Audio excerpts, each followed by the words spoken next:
Hello and welcome to lesson 1 of thermal physics. Today's lesson is on the difference between temperature and internal energy, and as part of that we will look at what internal energy is and also at temperature in a bit more detail. So we're going to start with a bit of GCSE recap and some definitions, and then we're going to kind of move on to the A-level side of it. So firstly, it's really important to highlight that internal energy has a very specific meaning, and heat also has a very specific meaning in physics, which is different to temperature.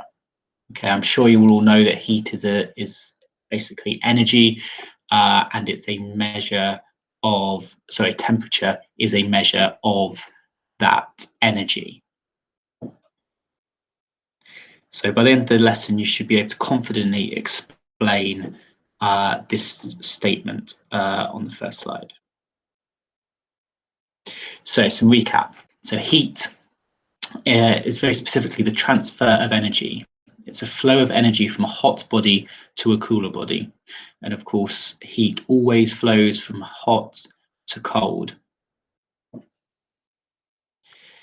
And it must not be confused with internal energy, which is caused by the vibrations of atoms and molecules within a body and also their position as well. Temperature is a representation of internal energy, not heat flow. It's a measure of the internal energy. The more internal energy there is, the higher the temperature. And heat flow is a transfer of energy, so it's not really able to represent this with the concept of temperature. So how might energy be stored within a substance? And we're talking on the atomic level here. So it might be a good idea now just to pause the video and just have a think for a minute or so. Recall your GCSE definitions and think, how specifically can you store energy? Okay, so hopefully you've had a good think about this. Let's recap the key points. So molecules within a substance each have kinetic energy, and this is because of their movement. Kinetic energy, of course, is given by the equation half mv squared, and it's more or less the same if you're looking at individual atoms. We will move on to the kinetic theory of gases, where we look at the formulas that govern this motion, and it's pretty much the same, but there are some subtleties. So, of course, the more kinetic energy or the more motion particles have, the more kinetic energy they store within them. And if you look at the diagrams on the screen, you should of course know that solids will have the least kinetic energy, liquids have more kinetic energy, and gases have the most kinetic energy, purely because within a solid, the atoms are vibrating back and forth, but they're pretty well constrained within the solid itself. In a liquid, they are free to move past each other, but they are, of course, still confined to the liquid, whereas in a gas, they're completely free to move anywhere, and they move with generally high speeds or high velocities.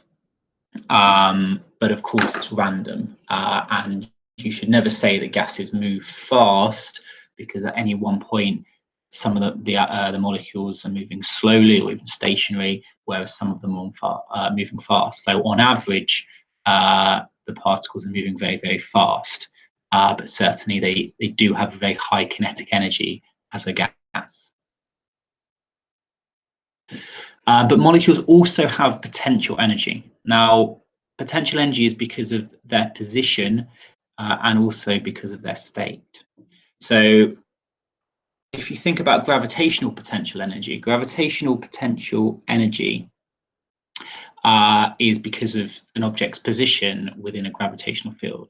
So the higher you hold an object, the more gravitational potential energy it has, or the more potential it has to fall to Earth. And of course, the further it falls, the more energy will be transferred into its kinetic store.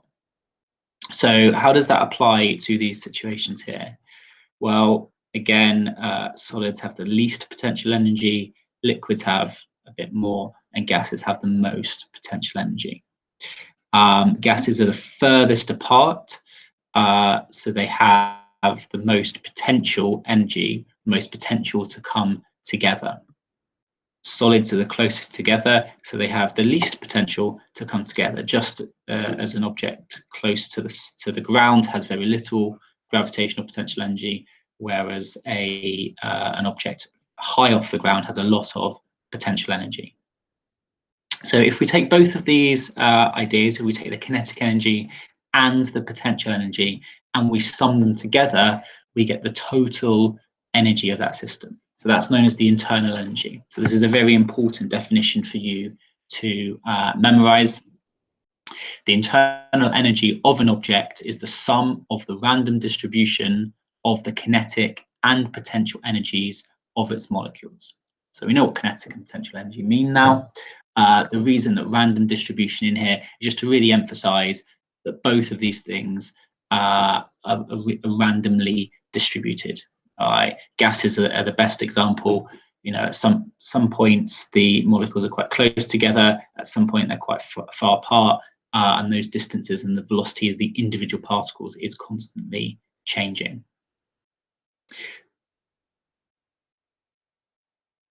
So now would be a good opportunity to pause the video and think about these two questions on the screen. What is the difference between micro and macroscopic, and how does this apply to internal energy and also kinetic energy?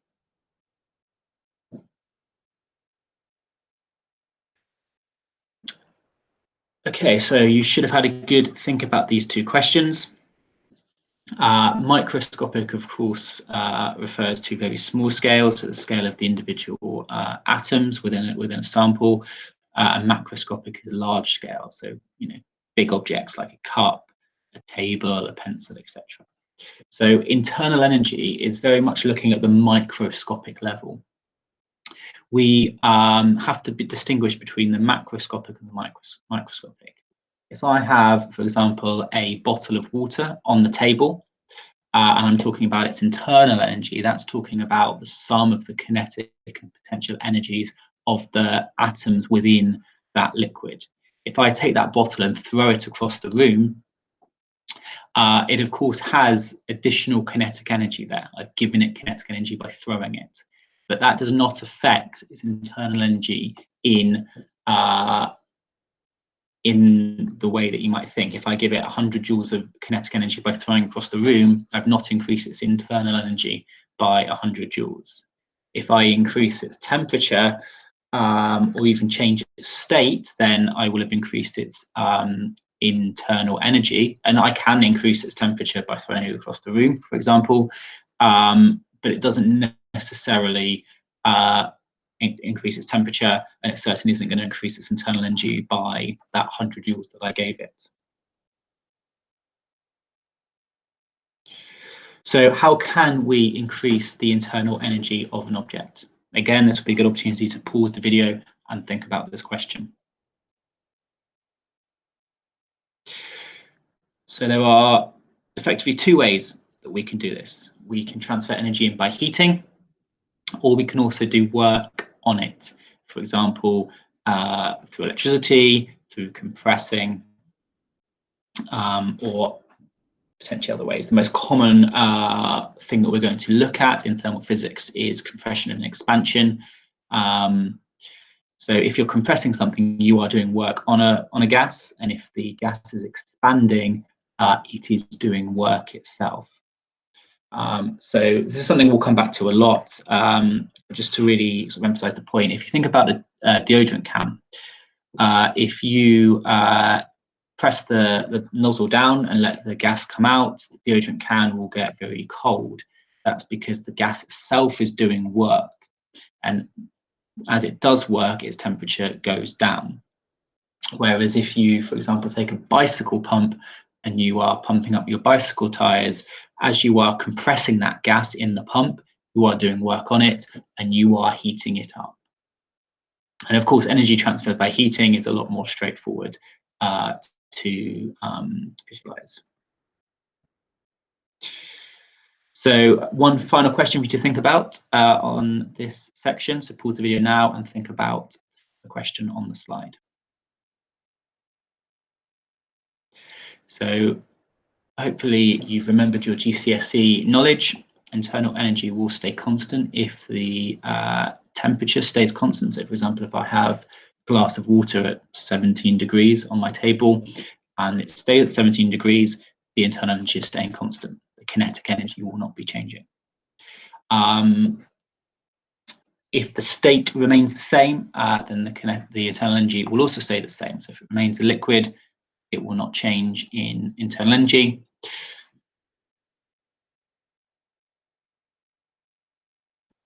So now we're going to move on to a more formal mathematical definition of this. So the change in internal energy of an object is equal to the total energy transfer due to work done and heating. All we're really doing is taking what was on the previous slide and just rephrasing it. And now we're going to turn this into a mathematical formula.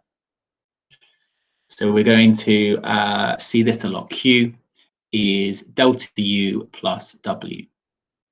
So what do all these symbols mean? So Q is the energy supplied by heat transfer. If energy is removed by heat transfer, for example, the gas is cooled, Q is negative.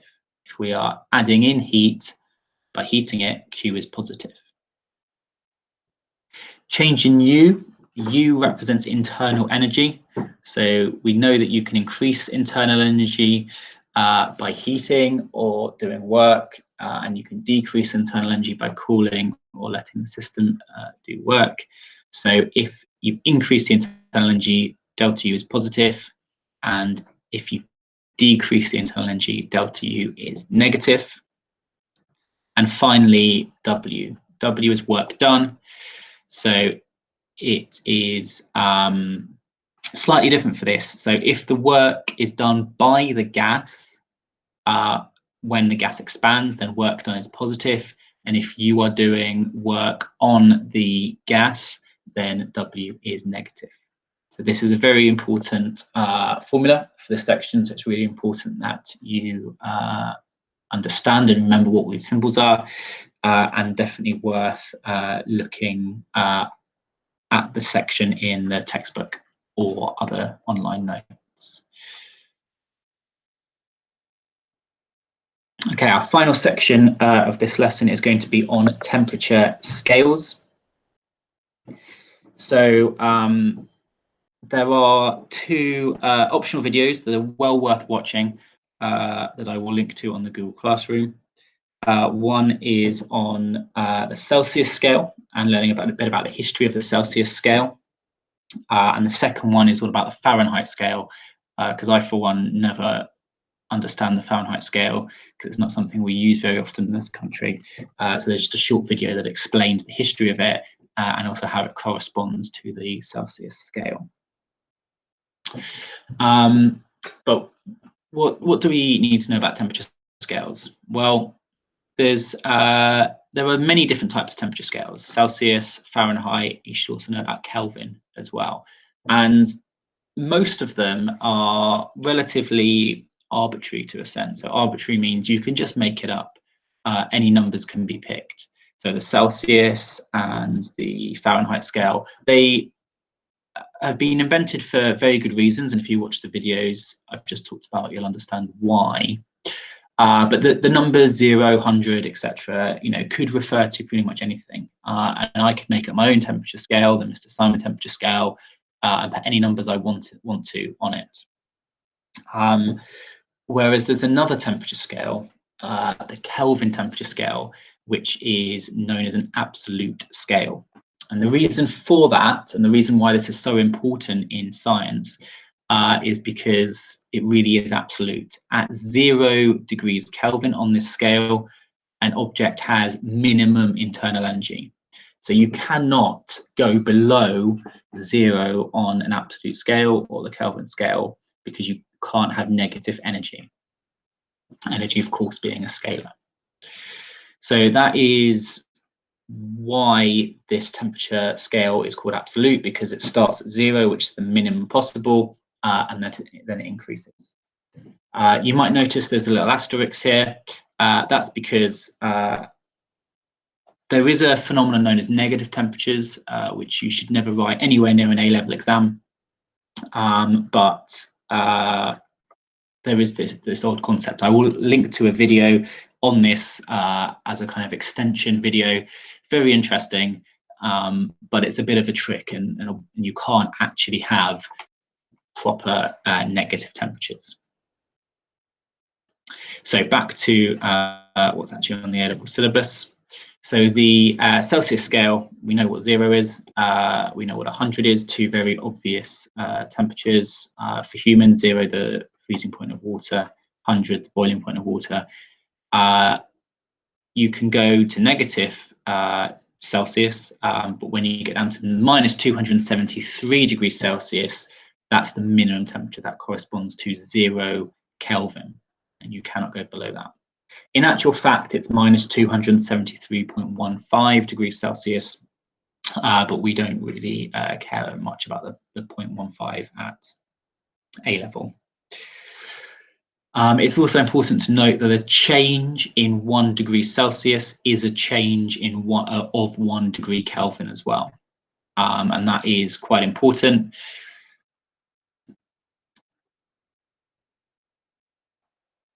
So here it is, just really spelled out for you, because it is important.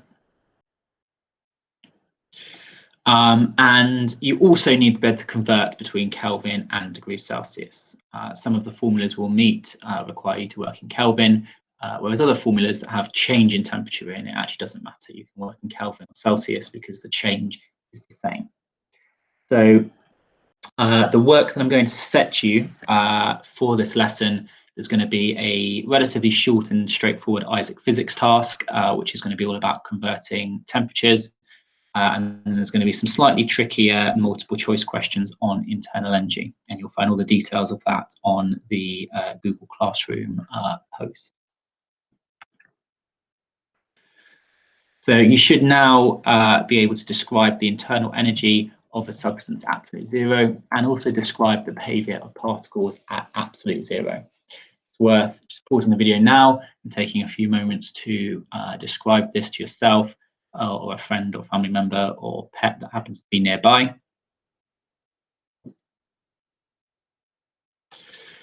And we will complete one final activity on this video before I stop recording and let you complete the work. So have a look at the plenary, pause the video now and answer the questions.